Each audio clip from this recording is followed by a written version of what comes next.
Assalamualaikum warahmatullahi wabarakatuh. Perkenalkan, nama saya Muhammad Nasir. Saya dari Rombol PAKTA tahun 2019. Pada kesempatan kali ini, saya akan sedikit menjelaskan tentang salah satu modul pembelajaran yang ada, yaitu Standard Themes Achievement Division atau yang biasa disingkat dengan STAT. STAT adalah salah satu modul pembelajaran dengan pendekatan yang paling sederhana dan paling mudah dipahami, di mana mengandung strategi pembelajaran yang kooperatif, yang mana memberikan kesempatan kepada siswanya untuk berkembang secara majemuk dengan latihan untuk mempelajari konsep dan keahlian. Terdapat beberapa pendapat oleh beberapa ahli.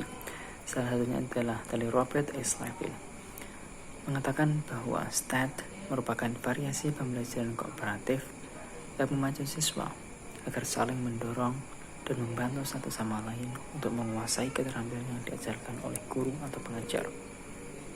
Kemudian menurut Trianto, STAT merupakan salah satu jenis dari model pembelajaran kooperatif dengan menggunakan kelompok-kelompok kecil dengan jumlah anggota tiap kelompok 4-5 orang siswa secara heterogen. Diawali dengan penyampaian tujuan pembelajaran, penyampaian materi, kegiatan kelompok, kuis, dan penghargaan kelompok. Berdasarkan pendapat dari beberapa ahli tersebut, dapat dirangkum bahwa model pembelajaran STAT ini termasuk model pembelajaran yang kooperatif, di mana pembelajaran model kooperatif ini ditandai dengan adanya struktur tugas, struktur tujuan, dan struktur penghargaan, di mana dalam proses pembelajaran dengan model pembelajaran kooperatif, siswa didorong untuk bekerja sama pada suatu tugas bersama, dan mereka harus mengkoordinasikan usahanya untuk menyelesaikan tugas yang diberikan oleh guru. Kemudian, untuk tujuan pembelajaran kooperatif ini sendiri adalah terfokus pada prestasi belajar akademik siswa agar bisa meningkat dan siswa dapat menerima berbagai keragaman dari teman-temannya, serta pengembangan keterampilan sosial. Model atau metode ini sangat menekankan pada aktivitas dan interaksi di antar siswanya untuk saling memotivasi dan saling membantu dalam menguasai materi untuk mencapai hasil yang maksimal. Terdapat beberapa komponen utama dalam pembelajaran kooperatif. Menurut Robert S. Slavin, terdapat 5 komponen utama dalam pembelajaran kooperatif ini.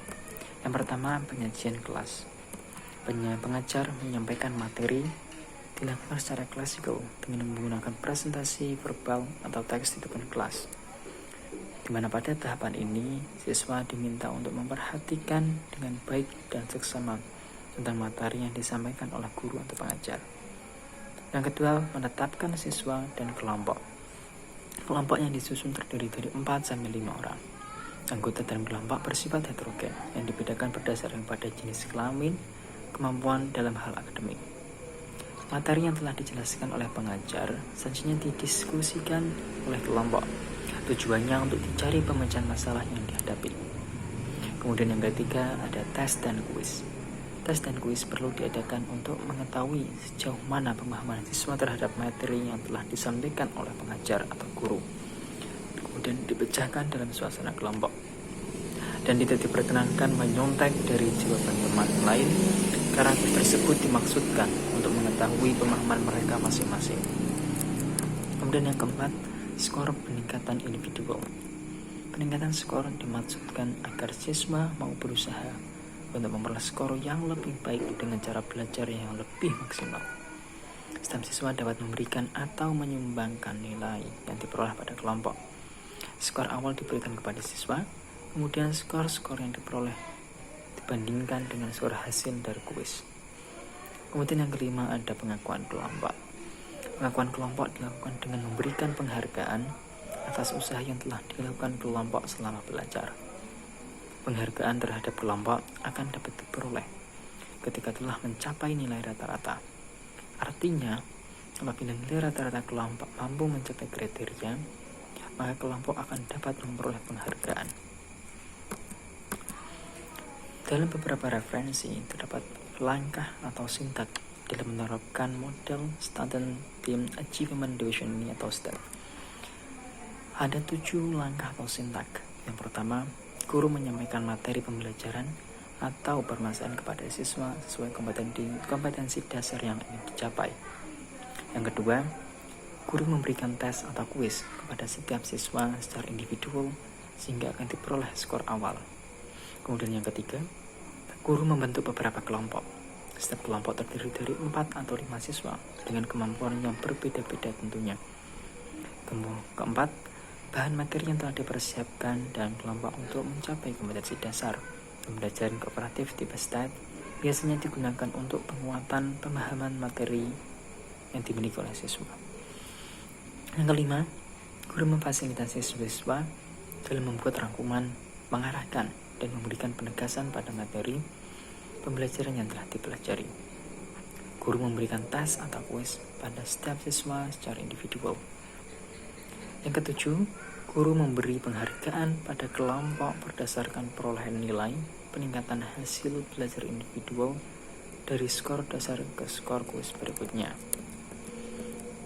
Dan tentunya, pada metode pembelajaran terdapat beberapa kelebihan dan kekurangan. Kelebihan dari STAT ini sendiri adalah: 1. Siswa berperan aktif dalam membantu dan memberikan motivasi semangat untuk keberhasilan bersama dalam suatu kelompok. Dan yang kedua, adanya interaksi yang terjadi antar siswa seiring dengan peningkatan kemampuan siswa dalam menyampaikan suatu pendapat. Yang ketiga, membantu dan memudahkan siswa dalam melakukan penyesuaian. Kemudian mampu meningkatkan perasaan saling percaya di antar anggota kelompoknya akan lebih leluasa. Kemudian membantu siswa menghilangkan sifat yang suka mementingkan diri sendiri dan egois terhadap orang lain.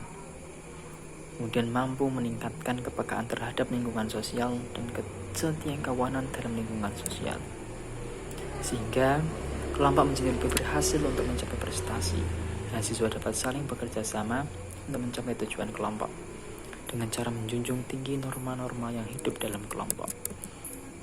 Sedangkan kekurangan pada STAT atau Student Team Achievement Division ini adalah: 1. Waktu yang dibutuhkan relatif lebih lama. Kemudian siswa harus memiliki sifat untuk bersedia bekerja sama karena waktu yang dibutuhkan lebih relatif lama. Kemudian kontribusi dari siswa berprestasi rendah menjadi kurang. Kemudian siswa berprestasi tentu akan mengarah pada kejauhan karena peran anggota yang pandai lebih dominan. Dan membutuhkan kemampuan khusus guru sehingga tidak semua guru dapat melakukan pembelajaran yang kooperatif. Oke, mungkin itu saja yang dapat saya sampaikan mengenai model pembelajaran STAT atau Student Team Achievement Division itu. Semoga bisa bermanfaat. Terima kasih atas dari saya. Wassalamualaikum warahmatullahi wabarakatuh.